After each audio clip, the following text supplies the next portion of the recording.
युद्ध सिर्फ गोलियों और मिसाइलों से नहीं लड़ा जाता है, कभी कभी एक सटीक वार, एक रणनीतिक हमला दुश्मनों को घुटने पर ला देता है। और अब एक बड़ा दावा सामने आया है। जाने माने aerial warfare analyst Tom Cooper ने कहा है कि भारत ने ऑपरेशन सिंदूर के दौरान पाकिस्तान के किराना हिल्स पर हमला किया था और यही वो घटना थी जिसने पाकिस्तान को सीज फायर के लिए घुटने पर ला दिया। ध्यान रहे, ये दावे एक विश्लेषक के हैं, आधिकारिक तौर पर भारत ने इसकी पुष्टि नहीं की है, लेकिन जो संकेत मिल रहे हैं वो बेहद गंभीर है। अब क्या है किराना हिल्स, ये जान लीजिए। किराना हिल्स पाकिस्तान के पंजाब प्रांत में स्थित एक संवेदनशील इलाका माना जाता है। दावा किया जाता है कि इसके नीचे अंडरग्राउंड स्टोरेज फैसिलिटी है, जहां पाकिस्तान ने अपने परमाणु कार्यक्रम से जुड़ी सामग्री और हथियार छिपाकर रखे हैं।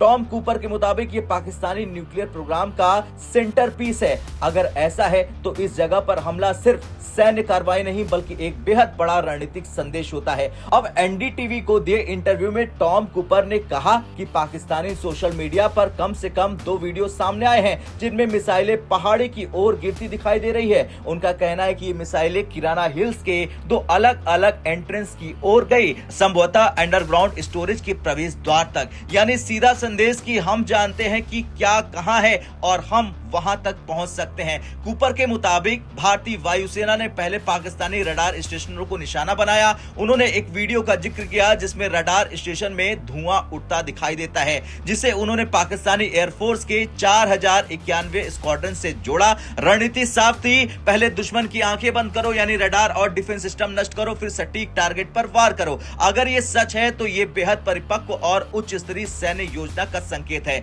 अब टॉम कूपर ने कहा कि किराना हिल्स डिज्नीलैंड नहीं है, ये एक ऐसी जगह है जहां हमला तब किया जाता है जब आप इस पर संदेश देना चाहते हैं बिना बड़े विनाश के। उनके अनुसार यह हमला पाकिस्तान को बताने के लिए था कि हम जहां चाहें, जब चाहे, जितना चाहे सटीक वार कर सकते हैं। यह पूर्ण युद्ध नहीं था, यह शक्ति प्रदर्शन था।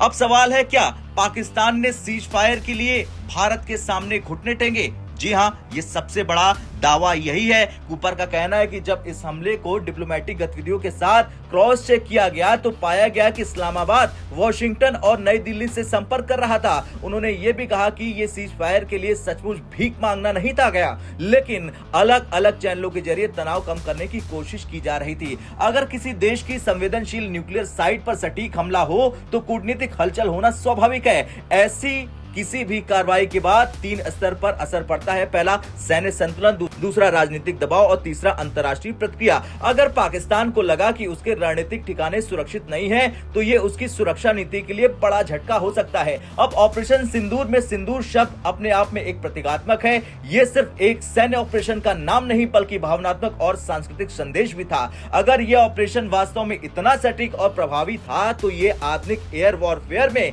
भारत की क्षमता को भी बताता है। अब महत्वपूर्ण सवाल यह है कि क्या यह हमला युद्ध की ओर ले जा सकता था या फिर यह ऐसा वॉर था जिसने बड़े युद्ध को टाल दिया। तो कई बार सीमित और सटीक कार्रवाई ही पूर्ण युद्ध को रोक देती है। अगर इसे पाकिस्तान को पीछे हटने का संदेश मिला तो यह रणनीतिक सफलता मानी जाती है भारत की।